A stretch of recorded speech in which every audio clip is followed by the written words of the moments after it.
We're Quaint and Curious Volumes. My name is James. Today is not a Friday, but I'm going to do a Friday Reads video. I'm just going to tell you about some of the things I've been reading lately and what I'm going to start reading. My last video, which was the March of the Mammoth tag, for some reason really took off and has, in the last week, gotten more views than any other video I've posted, even ones that have been up for a year. So I'm kind of surprised, and I have some new subscribers, and so welcome to the channel if you're new. I don't know. I'm baffled as to why that one took off the way it did, but anyway, I'm grateful to get some new people watching my ramblings and thoughts on books and bookish topics. So the last book that I finished, well, I'm going to talk about the last two books that I finished. So I've got a big one, which is The Brothers Karamazov. This was one I said at the start of the year. This is one of the classics that I'm going to read this year. And I read this with a great group of other booktubers, including Greg at Another Bibliophile Reads, Pat at Book Chat with Pat. I think Rainer Reads was in that group, Jenny Jables, and Alan from Big Hard Books and Classics. So a great group of people to read this with. If you don't know The Brothers Karamazov, this was my first reading of it, and I haven't read Dostoevsky since high school. Actually, no, I have read him back in my 20s. I read some. But anyway, this is the Katz translation. I think it's the latest translation. I found it very readable. I can't say that Dostoevsky is going to become one of my favorite authors. This is a strange book, and for a lot of people, it's a very important book, and one that they return to over and over again. I'm going to have to reread this at some point. I'm not in a rush to, though. There's a lot of just cruelty and strangeness in this book. There's a lot of repetition and kind of obsessive going over and over of things. So if you haven't read this and you don't want anything spoiled, I'm not gonna spoil the very ending of it, but I'll give the general outline of the plot, which is that there is a father, Fyodor Karamazov, and he has, well, 3 sons, maybe 4, by 2, maybe 3 different women. And at a certain point, a little past the midway of this novel, and it's said from the beginning that this is going to happen, he gets murdered. Or he dies. He dies somehow. But from the beginning, we know that he has conflicts. He has a fraught relationship with each of his sons, and that this will at some point come to a head. He also has a lot of money, not because he's a particularly industrious or a thrifty man, but because he married wealthy women, the mothers of his 3 sons, his 3 adult sons. And what is it? I'm going to have to pause this for a second and tend to my little dog. Hi, I'm back. I just had to let my dog out for a bit.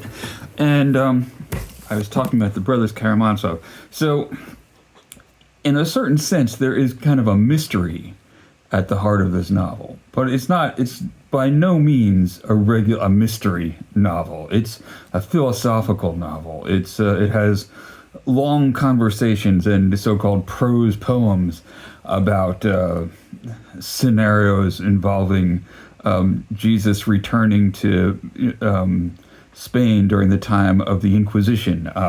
There's a digression on the life of a Russian monk named Father Zosima, who dies, but is very influential on many of the characters in here.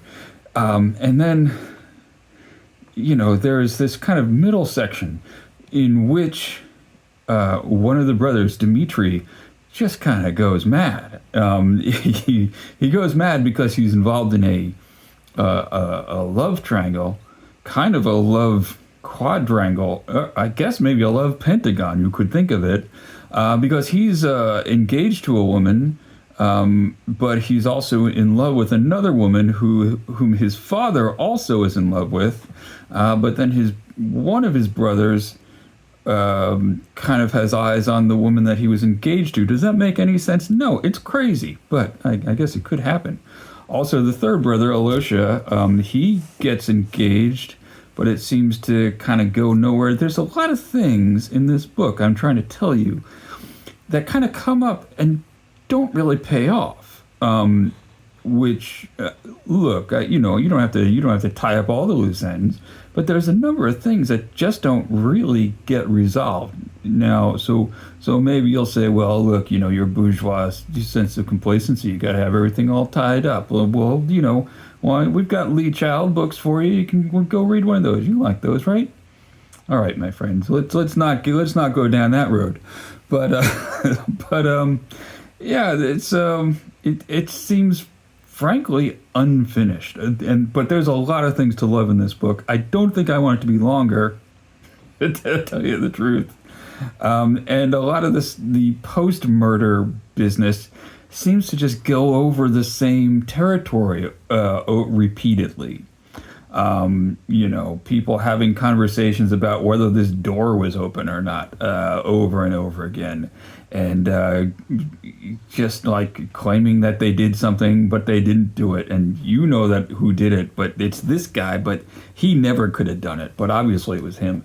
I don't want to get into too many names in case you want to read it. But look, this is a weird book. It's a classic. It's maybe one of the strangest classics. How about that? The strangest classic. Let's talk about another strange classic.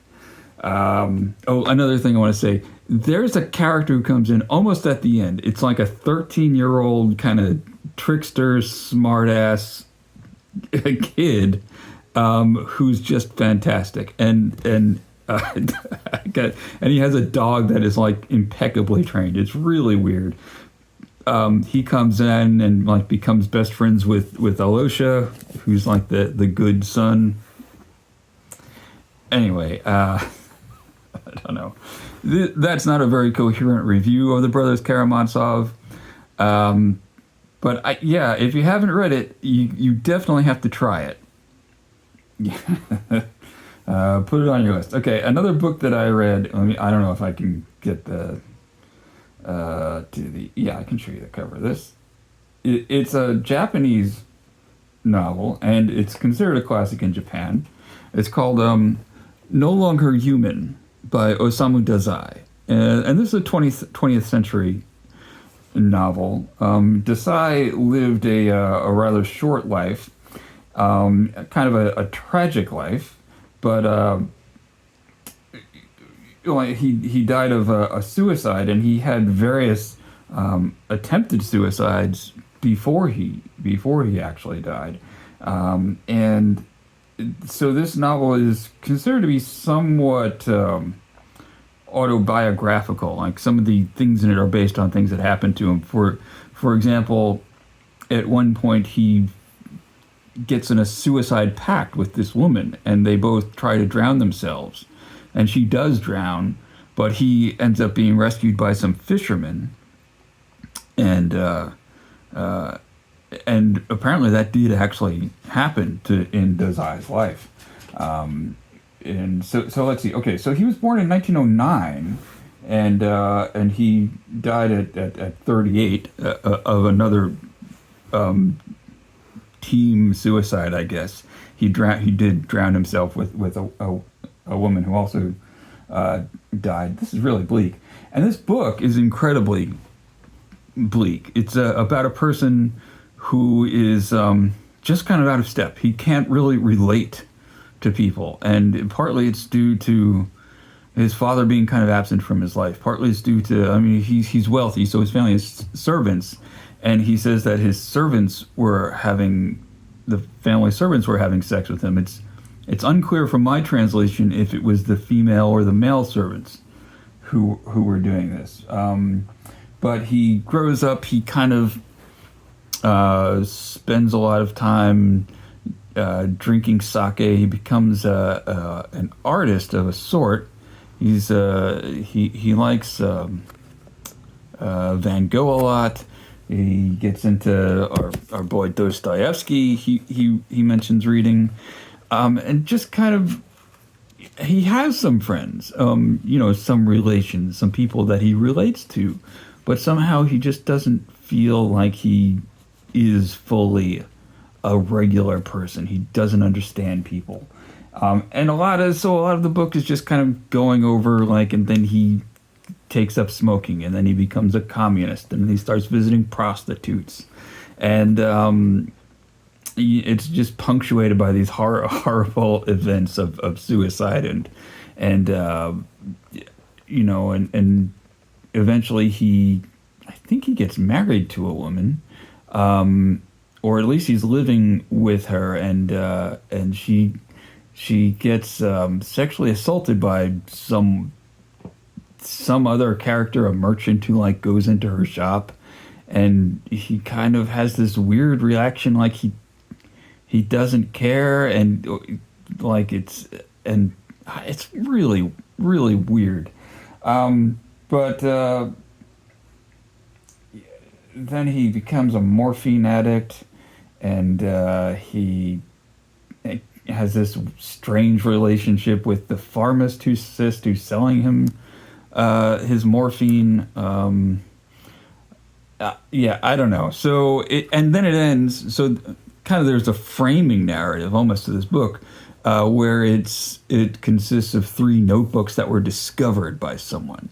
So the discoverer of the notebooks doesn't know if the author of these notebooks, our main character, our narrator, is still alive even at the end, but assumes that he's probably succumbed to something, right? There's kind of a final judgment that it was his father's fault. Edzo, which is the name of the narrator, Edzo, as we knew him, was very nice, a very decent person, if only he had not drunk. Oh, even if he had continued to drink, he was an amazing child, innocent as God. Well, he does not seem really innocent. Take it from a person who has read the book. But there you go. And also, let me say, I got this book off of from the Kindle store, and it was published by a press called Strel Press or Strel Publishing, and I think I got a pretty crappy translation. It doesn't have a translator attributed to it, and it has a sort of afterword appended to it, which is just atrocious. And I'll read some of it to you because I want you to know how bad it is. So here's a paragraph. His readers, mostly young people, considered him to be an idol because of a very unusual and in many ways rather familiar view of life, a deep psychological aspect and a superordinary style. Parenthetical. Osamu Dazai studied French literature at the university, comma spliced by the way. He was under the strong influence of Chekhov. Being an innovator, he continued the Japanese literary traditions. Literary, adding a hint of modern breath. In particular, his novel Confessions of a Faulty Man is written in the ancient genre novel of self. I think, is Confessions of a Faulty Man a different book than No Longer Human? I'm not even sure. But anyway, so this is an edition published in 2019 by Strel Books. Not recommended. Find another translation or edition, because this one is not good, and it's full of typographical errors and words like literary. So there you go. All right, so I'm also reading 1001 Nights in the Penguin Classics translation, where the section that I've been reading this week is The Tale of the Hunchback, which is actually takes up like 15 nights or so because it involves many. If you know the Arabian Nights, there's a lot of kind of stories within stories, and the Hunchback in this section is pretty much. He's dead from like the first paragraph of it. He chokes to death on a piece of fish.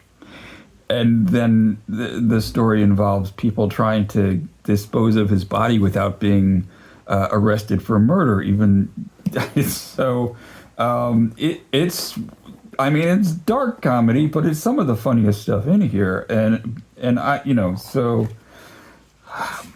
But all right, let me read you one of the kind of subsidiary stories, which is the story of the tailor, which contains the story of the barber, which contains the story of the barber's various brothers. But this tailor has a story about meeting a man who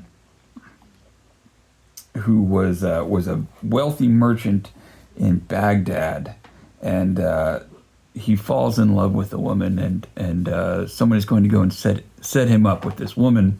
So he sends for a barber to shave his head, so he can go and meet this woman whom he's fallen in love with. I sent for a barber to shave my head, and I told my servant to fetch me an intelligent man who would not be inquisitive and would not give me a headache with his constant chatter. And he brings back the barber, and the barber says, I see that you are very thin, he said. I have been ill, I replied. May God remove all your cares, your sorrows, your distress, and your griefs, he said. May he accept your prayer, I said. Be of good cheer, he went on, for good health has come to you. Do you want your hair to be trimmed, or you want to be bled? It is reported on the authority of Ibn Abbas, may God be pleased with him, that the Prophet said, whoever has his hair cut on a Friday is kept free of 70 diseases. It is also recorded of him that he said, whoever is cupped on a Friday is preserved from loss of sight and from many diseases. Stop talking, I told him, and start shaving my head immediately, for I have been sick. He got up, stretched out his hand, and bringing out a kerchief, he unfolded it, revealing an astrolabe with 7 plates set with silver. Taking this, he went to the middle of the house and raised his head towards the sun's rays. After a long look, he said to me, you must know that this day is Friday. That is the 10th of the month of Safar in the year 653 of the Prophet, on whom be peace and the best of blessings. And the year 7320, dating from Alexander the Great, the ascendant planet, according to arithmetical calculation, being Mars. Of the day, 8 degrees and 6 minutes have passed, and as it happens, Mars is in conjunction with Mercury. That shows, so he goes on like this for a while.